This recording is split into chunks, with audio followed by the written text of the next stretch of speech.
Hello friends, welcome back. हम लोग RPSC के असिस्टेंट प्रोफेसर का जो सोशियोलॉजी का एग्ज़ाम है 2025 का, उसका पेपर 2 डिस्कस कर रहे हैं। अब तक हमने 52 क्वेश्चंस डिस्कस कर लिए हैं और ये हमारा 53 क्वेश्चन है और ये हमारा पार्ट 3 है। अपने क्वेश्चन पे आते हैं। एम.एन. श्रीनिवास के अनुसार रामपुरा गांव में चिटा नौकरी का क्या अर्थ है?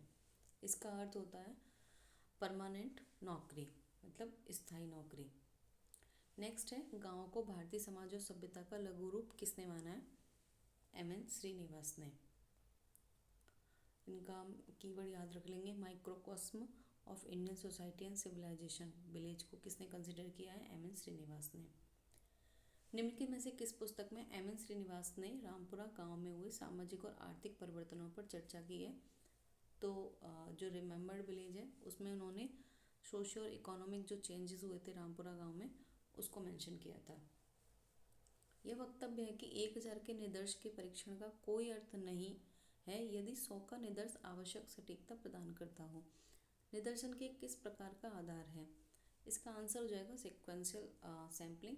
जब हम रिसर्च करते हैं और हमें डेटा कलेक्शन जो हमारी नीड है वो पहले ही कंप्लीट हो जाता है, हमारी जो रिसर्च की रिक्वायरमेंट्स को फुलफ़िल कर देता है, तो हमें आगे डेटा कलेक्ट करने की ज़रूरत नहीं पड़ती।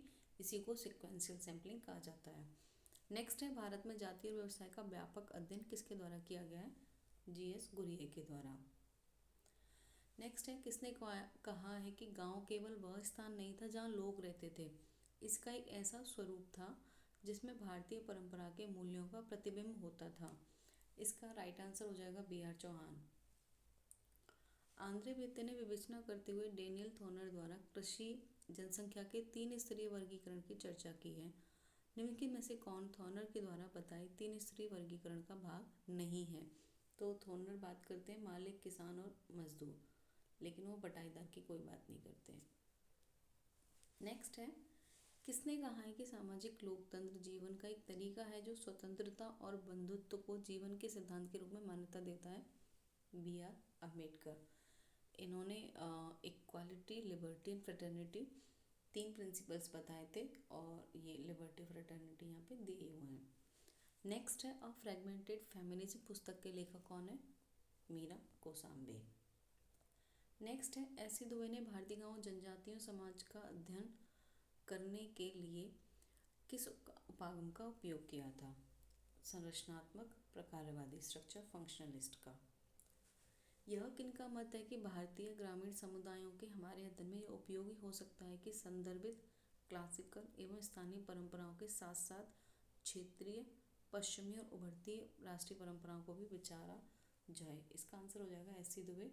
एक नेट PYQ है कि 6 ट्रेडिशंस की किसने बात की है, और इसमें 6 ट्रेडिशंस हो जाएंगे contextual, classical, local traditions, regional, western और इमर्जेंट नेशनल ट्रेडिशंस। नेक्स्ट है, M.S. राव के अनुसार निम्नलिखित में से कौन सा कारक सामाजिक आंदोलनों की उत्पत्ति से संबंधित नहीं है? तो आंसर हो जाएगा जातिवाद, और जो संबंधित है वो है relative deprivation, structural pressures, revitalisation, सापेक्षिक वंचन, संरचनात्मक दबाव और पुनरुद्धार। नेक्स्ट है कि किस समाजशास्त्री ने गोदान, रंगभूमि, मेला आंचल, तीसरी कसम एवं आधा गांव उपन्यासों को भारत में सामाजिक परिवर्तन एवं ग्रामीण मनोस्थिति को समझने हेतु सामाजिक दस्तावेज की संज्ञा दी है? इसका आंसर हो जाएगा P.C. जोशी। मीरा कोसाम्बी की कृति बॉम्बे इन ट्रांजिशन किसका उदाहरण है? Case study. इसका आंसर थोड़ा सा डाउटफुल है, लेट्स सी आरपीएससी क्या इसका आंसर देती है। निम्नलिखित में से कौन सी कृति एस.सी. दुबे से संबंध है? The study of complex culture S C. Dube के द्वारा रिटन है। बाकी traditional India, structure and tradition McKim Marriott की बुक है। Modernisation of Indian tradition Yogendra Singh की है। Social background of Indian nationalism A.R. Desai की है। नेक्स्ट है, किसने कहा है कि दलित नारित्व को मिटा दिया गया और उन्हें जाति विरोधी आंदोलनों से बाहर रखा गया है, जिसका नेतृत्व मुख्यतः पुरुष करते हैं और पुरुषों को ही लाभ पहुंच रहा है? इसका आंसर हो जाएगा शर्मिला रेगे, जो कि स्टैंड पॉइंट थ्योरी से रिलेटेड हैं, और वहाँ पे इन्होंने ये शब्द भी कॉइन किया था, दलित वुमनहुड।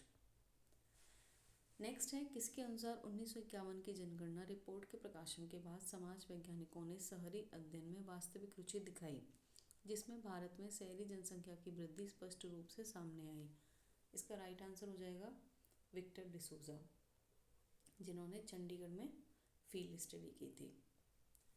नेक्स्ट है, किसने कहा है कि वे जनजातियां जिन्होंने अतीत में जातिगत पहचान बना ली थी अब उसे सामूहिक रूप से त्याग रही हैं और अपने जनजातीय स्वरूप एवं विशिष्टता को दृढ़ता से सुदृढ़ कर रही हैं। इसका आंसर है वर्जीनियस खाका।